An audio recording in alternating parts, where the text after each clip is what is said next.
Book 1 in the Chronicles of Narnia by C.S. Lewis. The Magician's Nephew. Read by William Davis Moore. Chapter 2. Digory and His Uncle.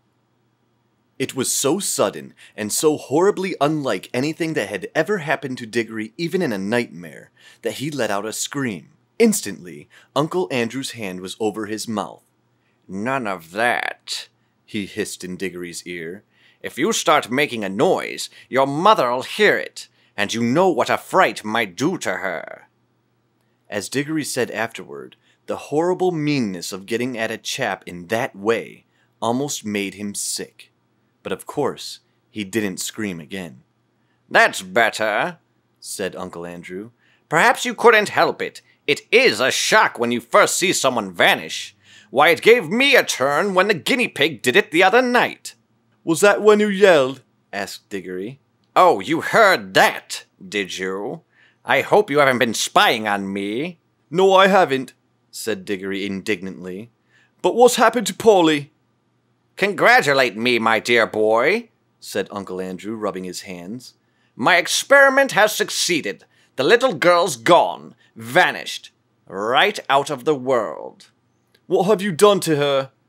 "Sent her to, well, to another place." "What do you mean?" asked Digory. Uncle Andrew sat down and said, "Well, I'll tell you about it. Have you ever heard of old Mrs. LeFay?" "Wasn't she a great aunt or something?" said Digory. "Not exactly," said Uncle Andrew. "She was my godmother. That's her there on the wall." Digory looked and saw a faded photograph. It showed the face of an old woman in a bonnet. And he could now remember that he had once seen a photo of the same face in an old drawer, at home, in the country. He had asked his mother who it was, and Mother had not seemed to want to talk about the subject much. It was not at all a nice face, Digory thought, though of course, with those early photographs, one could never really tell. Wasn't there something wrong about her, Uncle Andrew?" he said. "Well," said Uncle Andrew with a chuckle, "it depends on what you call wrong. People are so narrow-minded. She certainly got very queer in later life, did very unwise things. That was why they shut her up." "In an asylum, do you mean?"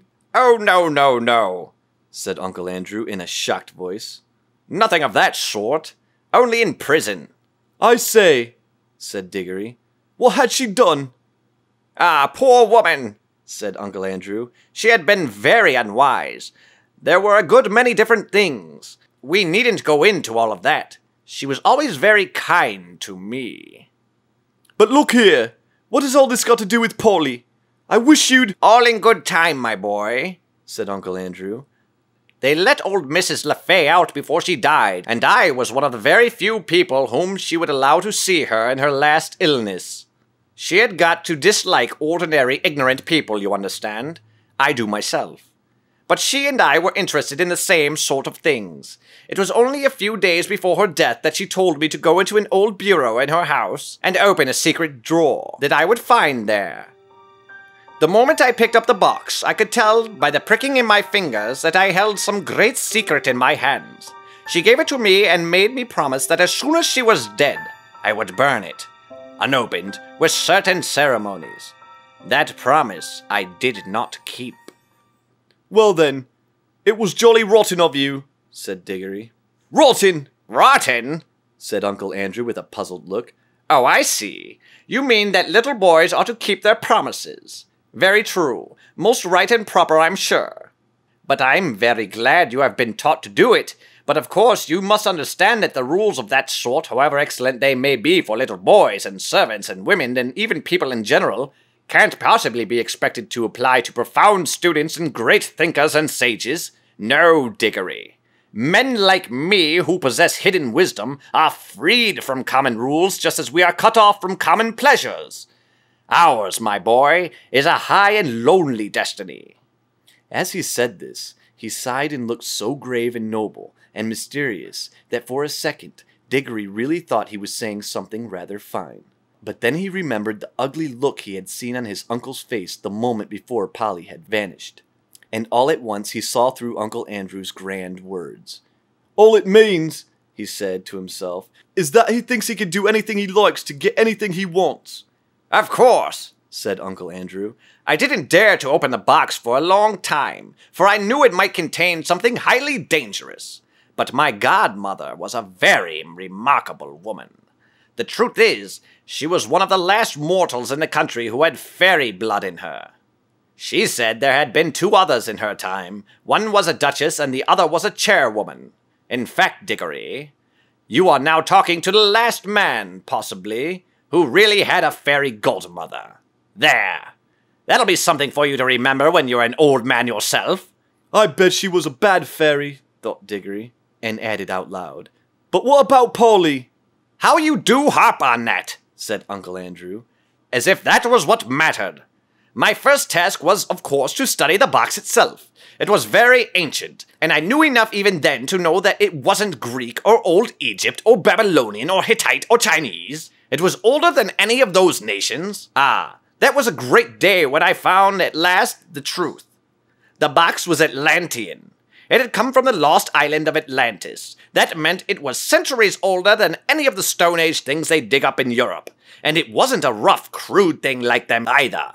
For in the very dawn of time, Atlantis already a great city with places and temples and learned men." He paused for a moment as if he expected Digory to say something.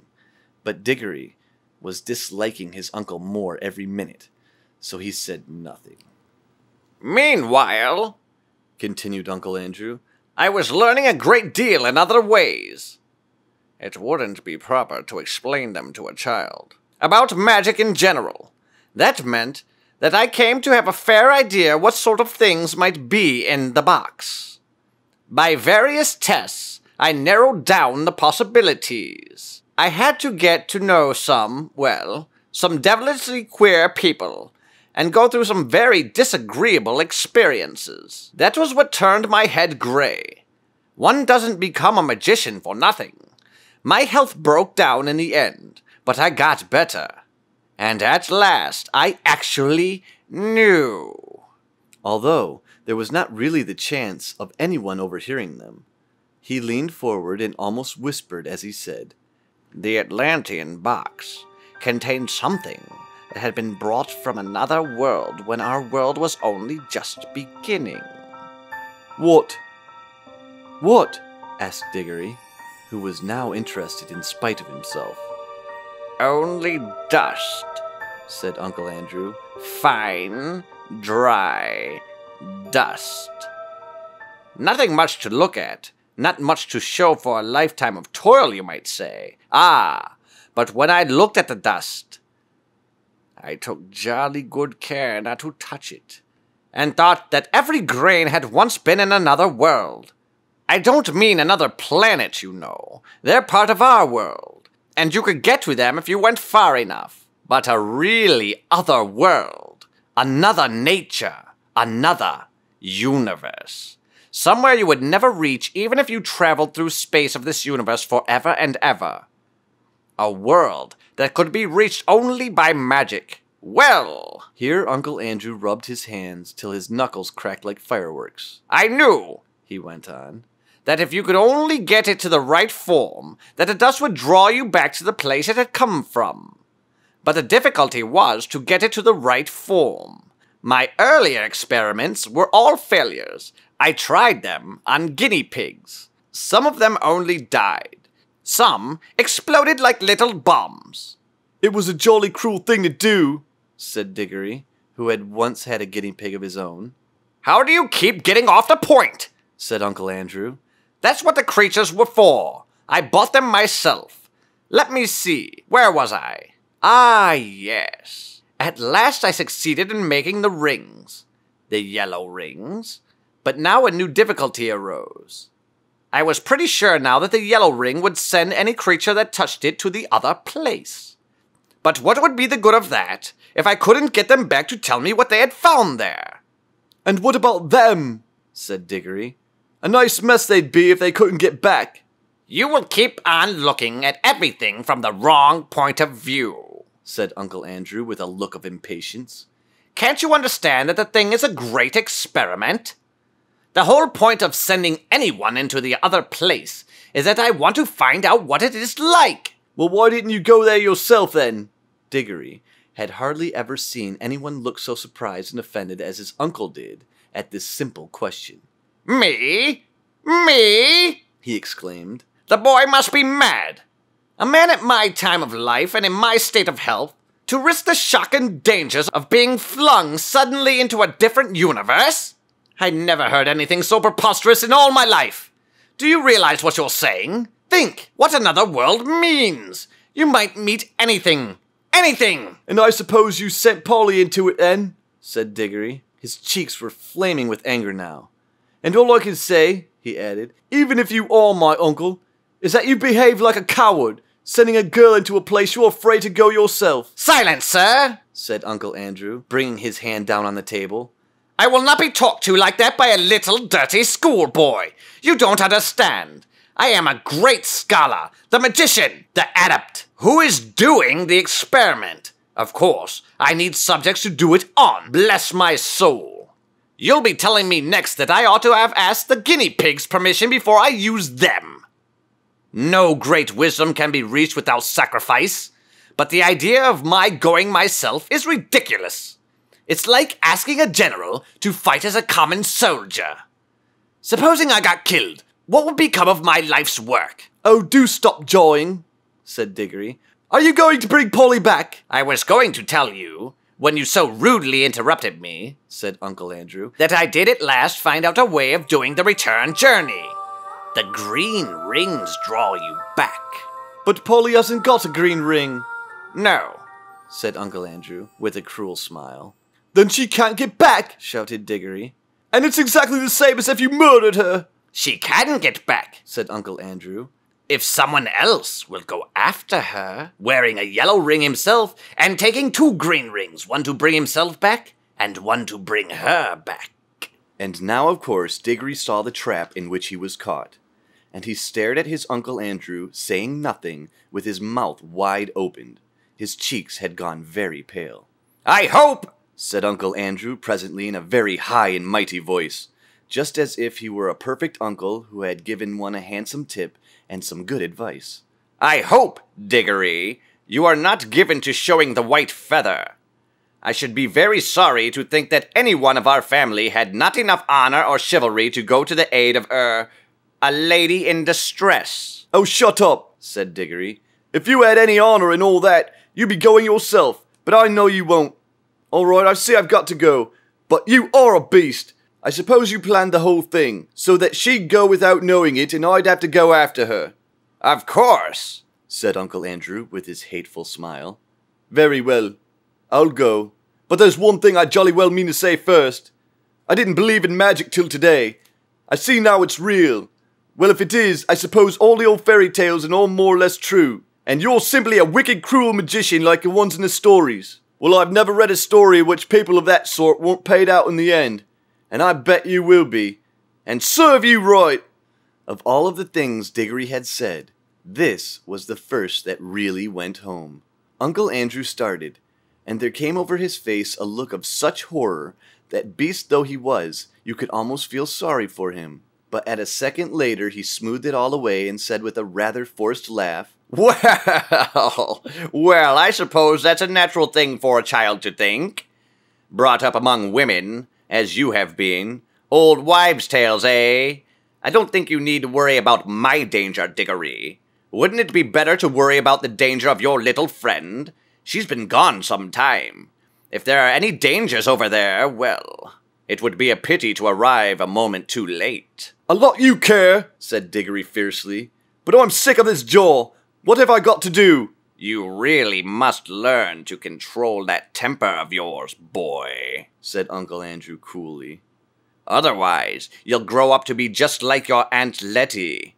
Now, attend to me. He got up, put on a pair of gloves, and walked over to the tray that contained the rings. They only work, he said, if they're actually touching your skin. Wearing gloves, I can pick them up, like this, and nothing happens. If you carried one in your pocket, nothing would happen. But of course you'd have to be careful not to put your hand in your pocket and touch it by accident. The moment you touch a yellow ring, you vanish out of this world. When you are in the other place, I expect, of course, this hasn't been tested yet, but I expect that the moment you touch a green ring, you vanish out of that world, and I expect reappear in this one. Now, I take these 2 greens and drop them into your right-hand pocket. Remember very carefully which pocket the greens are in. G for green and R for right. GR, you see? Which are the first 2 letters of green? One for you and one for the little girl. And now you pick up a yellow one for yourself. I should put it on your finger if I were you. There'll be less chance of dropping it. Digory had almost picked up the yellow ring when he suddenly checked himself. "Look here," he said. "What about my mother? Suppose she asks where I am?" "The sooner you go, the sooner you'll be back," said Uncle Andrew cheerfully. "But you don't really know whether I could get back." Uncle Andrew shrugged his shoulders, walked across to the door, unlocked it, threw it open, and said, "Oh, very well then, just as you please. Go down and have your dinner. Leave the little girl to be eaten by wild animals, or drowned, or starved in the other world, or lost there for good. If that's what you prefer, it's all one to me. Perhaps before tea time you'd better drop in on Mrs. Plummer and explain that she'll never see her daughter again, because you were afraid to put on a ring." "By gum," said Digory, "don't I just wish I was big enough to punch your head!" Then he buttoned up his coat, took a deep breath, and picked up the ring. And he thought then, as he always thought afterward too, that he could not decently have done anything else.